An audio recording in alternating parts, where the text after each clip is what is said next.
ఈరోజు మాజీ మంత్రి గుడివాడ అమర్నాథ్ అలాగే తీర్పు వ్యవహారంతో పెద్ద ఎత్తున వైఎస్ఆర్సీపీ అభిమానులు మాత్రమే కాకుండా గుడివాడ అమర్నాథ్ అభిమానులు కూడా ఈరోజు ఆయన ఇంటి వద్దకు చేరుకున్న పరిస్థితి.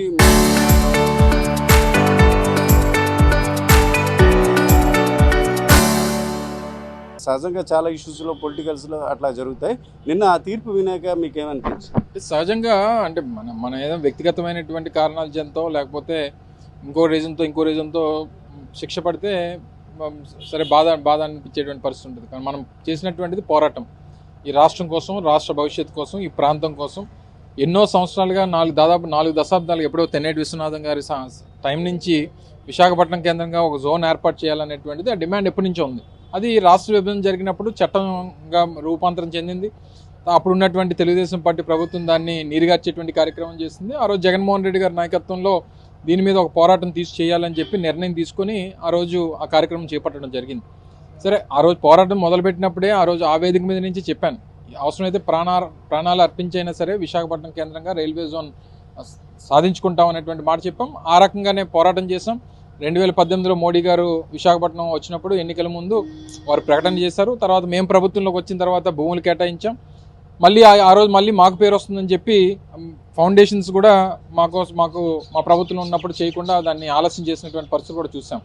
సో డెఫినెట్గా ఈరోజు ఈ కోర్టు ఇచ్చినటువంటి తీర్పుని గౌరవిస్తాం. ఆ రకంగానే మనకున్నటువంటి అవకాశాల మేరకు అపీల్ కూడా వెళ్ళేటువంటి కార్యక్రమం చేస్తున్నాం. సో ఏదేమైనప్పటికీ ప్రజల కోసం, ప్రాంతం కోసం పోరాటం చేసినటువంటి దాంట్లో ఏ శిక్ష పడినా, ఏ శిక్ష విధించినా దాన్ని సంతోషంగా స్వీకరించడానికి సిద్ధంగా ఉన్నాం. ఓకే అమర్ గారు, ఇంకొక విషయం అంటే ఈ శిక్ష ఈ వ్యవహారం ఎట్లా ఉన్నప్పటికీ ఈ జోన్ వ్యవహారం ప్రకటించడంతో నా ఉద్యమం కొంత ఫలితం ఇచ్చిందని అట్లాగా గతంలో సాటిస్ఫై అయ్యారు? డెఫినెట్గా మనం చేసేటువంటి పోరాటమే దాని గురించి కదా. కాకపోతే నాకున్నటువంటి బాధ ఏంటంటే ప్రభుత్వం వచ్చిన తర్వాత తెలుగుదేశం పార్టీ ఇప్పుడు ఉన్నటువంటి పరిస్థితులు కేంద్రంలో చాలా బలమైనటువంటి రోలు తెలుగుదేశం పార్టీకి ఉంది. ఎందుకంటే వీరి మద్దతు అక్కడ కేంద్రంలో ప్రభుత్వం ఉంది. అయితే జోన్ ఏర్పాటు అయినప్పుడు కూడా క్లియర్గా చెప్పింది ఏంటంటే, ఎప్పుడన్నా విశాఖపట్నం కేంద్రంగా జోన్ ఏర్పాటు అయినప్పుడు వాల్టేర్ డివిజన్లో గతంలో ఏవైతే ప్రాంతాలు ఉన్నాయో అవన్నీ కూడా, ఆ లైన్స్ అన్నీ కూడా వాల్టేర్ డివిజన్లో ఉండాలని చెప్పి అనుకున్నాం. కానీ ఈరోజు అత్యంత విలువైనటువంటిది, అత్యంత లాభదాయకమైనటువంటిది, అత్యంత రెవెన్యూ జనరేట్ చేసేటువంటి కేకే లైన్ ఈరోజు రాయగడ డివిజన్లో పెట్టడం అనేటువంటిది సమంజసం కాదు. ఇప్పుడు ఉన్నటువంటి ప్రభుత్వం అమరావతి కోసం, అమరావతి రాజధాని అంటారు, రియల్ ఎస్టేట్ అంటారు, దీనికోసం బిల్లులు పాస్ చేసి వాళ్ళ మీద ఒత్తిడి తీసుకొచ్చేటువంటి ఇప్పుడున్నటువంటి ప్రభుత్వం కేకే లైన్ని వాల్టేర్ డివిజన్లో పెట్టి సౌత్ కోస్ట్ రైల్వేలో కొనసాగించాలని ఎందుకు అడగట్లేదు? ఇప్పుడున్నటువంటి ఉత్తరాంధ్ర నుంచి ఉన్నటువంటి కేంద్ర మంత్రి తాను పలాస గురించి, అక్కడ ఉన్నటువంటి స్టేషన్స్ గురించి మాట్లాడుతున్నాడు తప్ప ఎందుకు రైల్వే జోన్లో, విశాఖపట్నం రైల్వే జోన్లో కేకే లైన్ భాగంగా ఉండాలన్నటువంటిది ఎందుకు డిమాండ్ చేయట్లేదు? సో దీని మీద పెద్ద ఎత్తున ఒక చర్చ ఈ మేధావుల్లో కానీ, ఇక్కడ ఉన్నటువంటి ప్రాంత ప్రజల్లో కానీ జరుగుతూ ఉంది.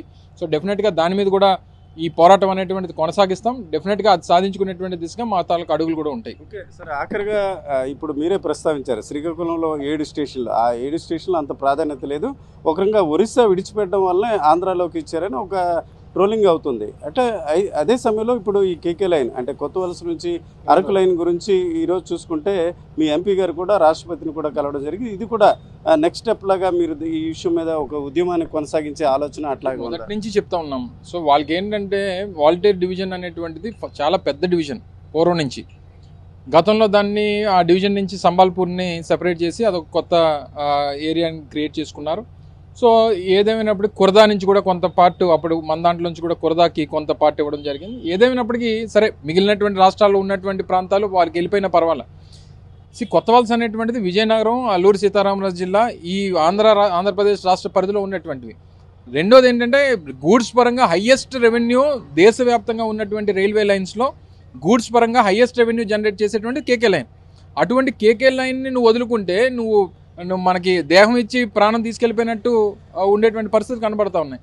సో ఈ పరిస్థితుల్లో కేంద్రంలో వీరు అడిగితే ఇచ్చేటువంటి పరిస్థితులు కేంద్ర ప్రభుత్వం దగ్గర ఉన్నప్పుడు ఎందుకు రాష్ట్ర ప్రభుత్వం, రాష్ట్రంలో ఉన్నటువంటి తెలుగుదేశం పార్టీ అడగట్లేదు? ఎందుకు మీకు అమరావతి మీద ఉన్నటువంటి ఇంట్రెస్ట్ ఉత్తరాంధ్ర మీద ఎందుకు లేదు? ఉత్తరాంధ్ర ప్రాంతం మీద ఎందుకు విశాఖపట్నం స్టీల్ ప్లాంట్ ప్రైవేటీకరణ విషయంలో కానీ, లేదా రైల్వే జోన్కి సంబంధించి కేకే లైన్ మన దాంట్లో కలిపేటువంటి దాంట్లో కానీ ఎందుకు మీకు ఆ చిత్తశుద్ధి లేదనేటువంటిది ఈ ప్రాంత ప్రజల తాలూకా ఆలోచన. సో డెఫినెట్గా వైఎస్ఆర్ కాంగ్రెస్ పార్టీగా మా బాధ్యత, డెఫినెట్గా దీని మీద జగన్మోహన్ రెడ్డి గారి నాయకత్వంలో ఫైట్ చేస్తాం.